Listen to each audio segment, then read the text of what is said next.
Assalamualaikum warahmatullahi wabarakatuh. Perkenalkan, nama saya Bagas Prastia Putra, dengan NIM 19 10 11 20 11 87.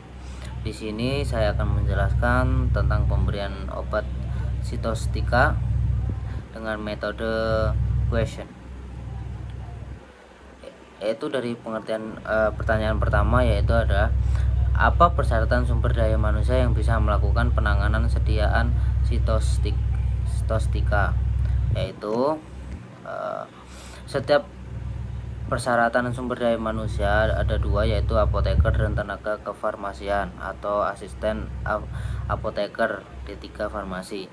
Yang pertama itu apoteker, yaitu setiap apoteker yang melakukan persiapan peracikan sediaan steril harus memenuhi beberapa syarat sebagai berikut, yaitu ada dua: memilih pengetahuan dan keterampilan tentang penyiapan dan pengelolaan komponen sediaan steril termasuk prinsip teknis aseptis, dan memiliki kemampuan membuat prosedur tetap setiap tahapan pencampuran sediaan steril. Apoteker yang melakukan pencampuran sediaan steril sebaiknya melakukan atau meningkatkan pengetahuan dan keterampilannya melalui pelatihan dan pendidikan berkelanjutan. Untuk yang kedua tadi, tenaga kefarmasian atau asisten apoteker, yaitu ada tenaga kefarmasian membantu apoteker dalam melakukan pencampuran sediaan steril. Petugas yang melakukan pencampuran sediaan steril harus sehat dan khusus untuk penanganan sediaan sitostatika. Petugas tidak sedang merencanakan hamilan, tidak hamil maupun menyusui. Untuk pertanyaan yang kedua, yaitu rumah sakit tipe apa saja yang melakukan penanganan sediaan sitostatika, yaitu tipe rumah sakit yang bisa melakukan penanganan sediaan sitostatika ada Permenkes nomor 24 tahun 2016, yaitu tentang persyaratan teknis, pembangunan dan prasarana rumah sakit. Menjelaskan tipe rumah sakit yang bisa melakukan penanganan sediaan sitostatika, yaitu ada dua. Untuk rumah sakit kelas A atau ruangan penanganan sediaan sitostatika merupakan bagian instalasi farmasi rumah sakit atau IFRS yang harus ada. Untuk yang kedua ada untuk rumah sakit kelas B, ruangan penanganan sediaan sitostatika adalah opsional. Untuk pertanyaan yang ketiga, yaitu apakah tujuan penggunaan obat sitostatika, yaitu pengobatan kanker yang menggunakan beberapa cara, yaitu salah satunya adalah kemoterapi. Kemoterapi dilakukan dengan menggunakan obat sitostatika, atau obat sitostatika adalah zat kimia yang digunakan untuk menghambat dan membunuh sel-sel pada kanker dalam tubuh. Untuk pertanyaan yang nomor 4, yaitu apa itu obat sitostatika. Obat sitostatika adalah senyawa merupakan yang suatu zat yang dapat merusak sel normal atau sel kanker, serta digunakan untuk menghambat pertumbuhan dari sel tumor maligna. Atau senyawa sitostatika berpotensi sebagai obat anti kanker dengan cara menghambat pertumbuhan sel kanker. Untuk pertanyaan yang kelima, yaitu ada apa itu sediaan sitostatika. Sitostatika mengacu pada komponen seluler atau obat yang mampu menghambat pertumbuhan sel.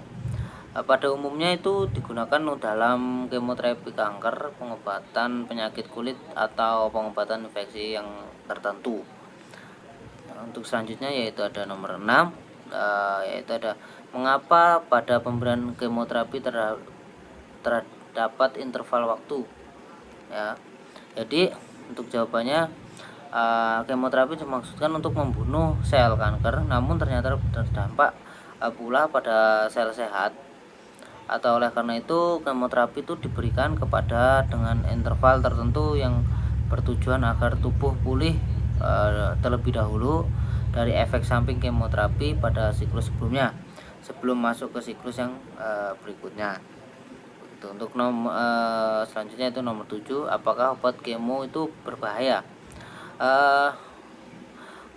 Dari Ronald Koeman mengatakan kemoterapi itu mempunyai efek yang bisa menimbulkan kanker. Kontak dengan bahan kemoterapi juga bisa meningkatkan resiko kanker pada orang lain di lingkungan penderita kanker. Ia melanjutkan, obat kemoterapi bisa menggunakan si pasien terkena kanker kedua, paling sering kanker darah. Gitu. Untuk selanjutnya itu nomor 8, bagaimana mekanisme kerja dari obat kemoterapi. Obat kemoterapi itu bekerja dengan cara menyebabkan sel-sel kanker menjalani semacam bunuh diri paksa yang disebut dengan apoptosis, atau efek samping kemoterapi biasanya terjadi karena obat-obatan ini tidak mampu memilih dengan baik mana jaringan kanker dan mana jaringan yang sehat. Untuk yang pertanyaan nomor 9, yaitu proses kemoterapi itu seperti apa. Proses kemoterapi itu merupakan salah satu jenis pengobatan yang digunakan untuk menghancurkan sel kanker yang berbahaya bagi tubuh kita. Jadi cara kerjanya adalah dengan menghentikan atau menghambat pertumbuhan sel kanker yang berkembang dan membelah diri dengan cepat. Begitu. Untuk pertanyaan yang terakhir, yaitu ada proses kemoterapi itu seperti apa. Proses kemoterapi itu merupakan salah satu jenis pengobatan yang digunakan untuk menghancurkan sel kanker berbahaya bagi tubuh kita. Cara kerjanya adalah dengan menghentikan atau menghambat, sama dengan nomor 9 tadi, atau bisa membelah diri dengan cepat. Begitu dari saya penjelasan sitostatika dalam metode question. Saya akhiri. Wabillahi taufiq wal hidayah. Wassalamualaikum warahmatullahi wabarakatuh.